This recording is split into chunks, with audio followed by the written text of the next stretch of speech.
চেয়েছি শেষবারের মতো আপনার জবানের খুতবাটা শুনি। ইয়া রাসূলুল্লাহ, এই মুহূর্তে আমি ঘোড়াতে সওয়ার হব আর কাফেলার সাথে একসাথে হয়ে যাব। ওগো আল্লাহর হাবিব, আমি যুদ্ধ থেকে পলায়ন করার জন্য পিছনে রই নাই।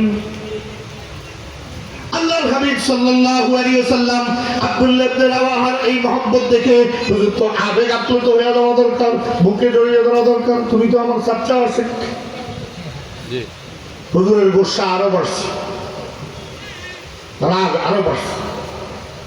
আল্লাহ নবী বলেন, ইয়া আব্দুল্লাহ ইবনে রাওয়াহা, লাউ আনফাকতা মা ফিল আরদি জামিআ মা আদরাকতা ফাদলাল গাদওয়া।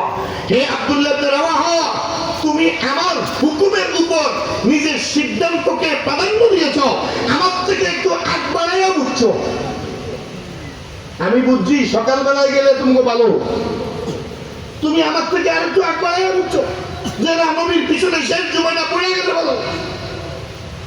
হে আব্দুল্লাহ, যদি পুরা পৃথিবীর সমস্ত সম্পদ আল্লাহ তোমাকে দেয় আর সবটা তুমি আল্লাহ রাস্তায় সদকা করে দাও, তারপরেও আমি নবীর সিদ্ধান্তের উপর আগ না বাড়িয়ে আমার কথার তাবেদার হয়ে অনুগামী হয়ে সকালবেলায় যারা বের হয়ে গেছে তাদের ফজিলতের কাছেও তুমি যাইতে পারবে না। তুমি যদি পুরা দুনিয়ার সব সদকা করে দাও, তাইলে বলেন নবীর সামনে আগ বাড়ানোর মধ্যে কোনো ভালোবাসা আছে? নবীর থেকে আগ বাড়ানোর মধ্যে কোনো ইশক আছে? নবীর থেকে আগ বাড়ানোর মধ্যে কোনো লাভ আছে? শুধু বরবাদি, শুধু বরবাদি। এর জন্য আমাদেরকে আজ এই সিরাতুন নবী মাহফিল থেকে সিদ্ধান্ত নিতে হবে, আজ থেকে আমি দেখব আমার নবী কি বলেন সে অনুযায়ী চলবো। কি মানা করেছেন নবী সেটা ছাড়বো, নিজের থেকে আগ বাড়িয়ে কোরআন সুন্নাহর বাইরে কিছু বলবো না, ইনশাআল্লাহ। ইনশাআল্লাহ। এখন তো আগ বাড়াইতে দুর্গা পূজাতেও পৌঁছে গেছে। কেউ ভাই ঠিক নি কোন? ঠিক। বাস দুর্গা পূজাতেও চলে গেছে। নবী বলেছেন, নবীর সাহাবীরা বলেছেন, হযরত ওমর আব্দুল খাত্তাব বলেছেন, লা তাদখুলু আলাল মুশরিকিনা ফি কানাইসিহিম ইয়াওমা ঈদিহিম ফাইন্নাস সাখতাতা তানজিলু আলাইহিম। খবরদার, মুশরিকরা যখন তাদের শিরকের উৎসব করে, তাদের ঈদ পালন করে, তারা তাদের দুর্গা পূজা করে, হে মুমিনরা খবরদার তাদের পূজা মণ্ডপে যাও না। যদি যাও তো তাদের উপর যে গজব বর্ষিত হচ্ছে সেই গজব তোমার উপরেও আনবে। তাহলে আল্লাহ এবং রাসূল বলেছেন বিদর্মীদের পূজা থেকে দূরে থাকো। আর তুমি আগ বাড়ায়া ভোটের জন্য আগাইতে মূর্তির সামনে দেয়া বলতেছ রোজা আর পূজা মুদ্রার এপিঠ ওপিঠ। আগ বাড়াইতে পুরা জাহান্নামের কিনারে না ভিতরে গেছে না কোথায় না জানে, তাও তো দেখা যায় না। তবে শব্দ যেটা বলছে এটা ঈমানের শব্দ না। আবার আরেক বুজুর্গের তো দেখলাম একদম মূর্তির সামনে দুই হাত জোর করে এমন ভাবে মন্ত্র জপতেছে, হিন্দুরা এসকো থামায় রাখতে না পাইয়া উলুদনি দেওয়া শুরু করছে। কি জন্য এই কাম করছো? ভোটের জন্য, তাদের সমর্থনের জন্য। এক আলেম ভদ্রলোক আমার খুব কাছের বন্ধু আমার কইতে, যাও ভাই ভোটের লেগে যাওয়ার লাগে। তাই বললাম, ভাই আল্লাহকে সাক্ষী রেখে একটু নিজেকে জিজ্ঞেস করো, এই হিন্দুদের কাছে কি পূজার আগে আর পরে যাওয়ার সুযোগ ছিল না? আবার একটু কথা বলেন না। ইচ্ছা করলে হিন্দুদের কাছে পূজার আগেও তো যাওয়া যেত, পূজার পরেও তো যাওয়া যেত। পূজার দিন কেন, তাদের ধর্মীয় উৎসবের দিন কেন আল্লাহ এবং নবী থেকে আগ বাড়ায়া ভোট কি পাইবা না পাইবা তা জানি না, তবে ধ্বংস থেকে মায়া হইছ তা নিশ্চিত। কেন শিরকের দিকে কদম বাড়াইল? বলেন, আল্লাহকে সাক্ষী রেখে একটু আমার সাথে আওয়াজ দিয়ে বলবেন, কোন জায়গায় কিছু লোক একসাথ হইয়া যদি আপনার স্ত্রীকে ধরে, আপনার মা বাবাকে ধরে ইচ্ছা মতো গালিগালাজ করে, আপনি ওই মজলিসের মধ্যে উপস্থিত হবেন? ঘৃণা করে ওই জায়গায় যাবেন না। আমার বাপের যেখানে গালি দেওয়া হয় আমি সেখানে কেমনে যাই? আমার বাপের সাথে যেখানে বেয়াদবি করা হয় আমি সেখানে কেমনে যাই? তো যে জায়গায় তোমার রবের সাথে শিরিক করা হয়, যে জায়গায় তোমার রবকে বাদ দিয়া মূর্তির সামনে সেজদা করা হয়, তোমার ভিতরে যদি ঈমান থাকে, তুমি সেখানে কেমনে গেলা? ঘৃণা বলে তো প্রত্যাখ্যান করার দরকার ছিল। তাহলে আগ বাড়ানোর, আল্লাহ এবং রাসূলের আগে আগ বাড়ানোর খাসলত আমগো মধ্যে আছে না নাই? আরে বাদ দেন, এভাবে চলে না। আরে বাদ দেন, এভাবে হয় না। আরে বাদ দেন, সমাজের সাথে তাল মিলিয়ে চলতে হয়। আরে বাদ দেন, অবস্থার সাথে তাল মিলিয়ে চলতে হয়। আরে হুজুর, এটারে হিকমত কয়। সবাই একটু আমার সাথে আওয়াজ করে দেন, শব্দটারে কি কয়? হিকমত। বলেন কি কয়? হিকমতের একটা ব্যাখ্যা শুনেন তো আয়াতটা শেষ করতে পারবো। হিকমত হইল কেমনে নামাজ না পড়া সারণ যায়, কেমনে রোজা না রাখা সারণ যায়, কেমনে জিহাদ না করে সারণ যায়, কেমনে দাওয়াত না দিয়া সারণ যায়, কেমনে দিনের কোন কাজ থেকে একটু উসিলা বানাইয়া, বাহানা বানাইয়া, একটু পাশ কাটাইয়া থাকা যায়, আমরা দিছি এটার নাম হিকমত।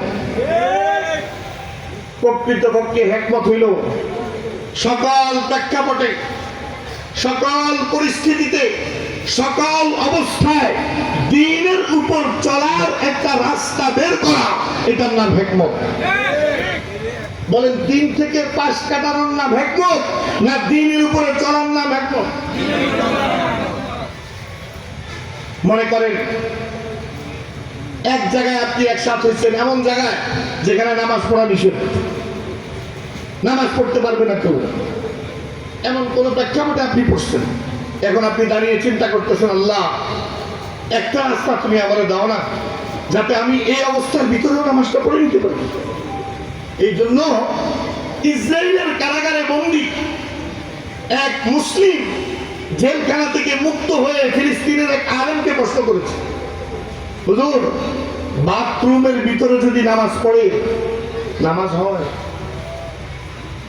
তো এই বেচারা আলেম উনি তো জবাব দিছে বাথরুম নাপাক, ওখানে নাপাকি থাকে, আর নামাজ হওয়ার জন্য পাক জায়গা দরকার, তো বাথরুমে নামাজ হবে কিভাবে? এই কয়া ওই ব্যক্তি তো জবাব পাইছে, চলে যাচ্ছে। ওই আলেম ডাক দিছে, ভাই ভাই শুনেন শুনেন, এরকম আশ্চর্য মাসালা আপনি জিগাইলেন কেন? বাথরুমে কি কেউ নামাজ পড়ে? তো ওই ব্যক্তি বলে, হুজুর ও আমার সাহেব, যখন ইসরায়েলের কারাগারে বন্দী ছিলাম, কোমর পর্যন্ত ঢাকে এরকম হলো বাথরুমের ওয়াল, মানে শুধু কোমরটা পর্যন্ত ঢাকা যায়, আর পুরো শরীর খোলা থাকে। আমাদের জন্য কড়া নির্দেশ ছিল, খবরদার নামাজ কেউ পড়তে পারবো না। তো হুজুর পায়খানা করার নাম করে ওই বাথরুমে গিয়ে বসে শরীরটাকে হালকা করে একটু ঘুরে কেবলামুখী হয়ে চোখের ইশারায় নামাজ পড়তাম, যাতে আল্লাহ দুশমনরা বুঝতে না পারে আমি যে নামাজ পড়তেছি। ওই আলেম চোখের পানি ছেড়ে দিয়ে বলবে, আমার আগের ফতুয়া বাদ, এখন নতুন ফতুয়া শুনো, তোমার নামাজ হবে। কারণ আমার রব বলেছে, ইত্তাকুল্লাহ মাসতাতাতু, যদ্দুর পারো যদ্দুর শক্তি করে অদ্দুর অনুযায়ী আল্লাহকে ভয় করো। তুমি তোমার শব্দে যদ্দুর ছিল অদ্দুর করছো, এটার নাম হিকমত। হিকমত মানে দুশমনের বেষ্টনীর ভিতরে থেকেও হক বলার একটা রাস্তা বের করা। আর আমরা হিকমত বানাইছি দিন থেকে দূরে সরার একটা বাহানা বানানো। বলেন এটার নাম হিকমত না শয়তানি? আমি আমাদের সোহাগাজী মাঠে যে তাফসীর হয় ওইটাতে বলছিলাম একটা ওয়াকিয়া, এখন তুমি করছো না? আচ্ছা আচ্ছা, তো 90-এর দশকে চট্টগ্রামে কাদিয়ানীদের বিরুদ্ধে এক মহাসমাবেশ ওলামায়ে কেরাম আহ্বান করছে মহাসমাবেশ। এই যে একটু আগে মানা খালেদ সাইফুল্লাহ আমি বলে গেলেন 15ই নভেম্বর সোহরাওয়ার্দ দিকে, ঠিক এরকম বড় প্রোগ্রাম। তখন আমাদের দেশের বড় বড় আকাবিরা সব বেঁচে ছিলেন, সেগুলো রহমতুল্লাহ গেলেই, হযরত মুফতি আমিন সাহেব রহমতুল্লাহ গেলেই, খতিব ওবায়দুল হক সাহেব রহমতুল্লাহ গেলেই, বড় বড় সবাই বেঁচে ছিলেন। আর ছিলেন আমাদের হাবিবুল্লাহ মেজবাহ রাহিমাহুল্লাহ। তো হযরত ছিলেন ওই আহ্বায়ক, ওই কমিটির মহাসচিব আহ্বায়ক। এখন চট্টগ্রামের প্রশাসনকে টাকা পয়সা খাওয়াইয়া কাদিয়ানীরা এমন ভাবে প্যাটাপ করছে, প্রোগ্রাম করতে দিব না। এরা বলে দিছে এই প্রোগ্রাম হইলে এখানে মারামারি কাটাকাটি হবে, ঝামেলা হবে, করতে পারবেন না।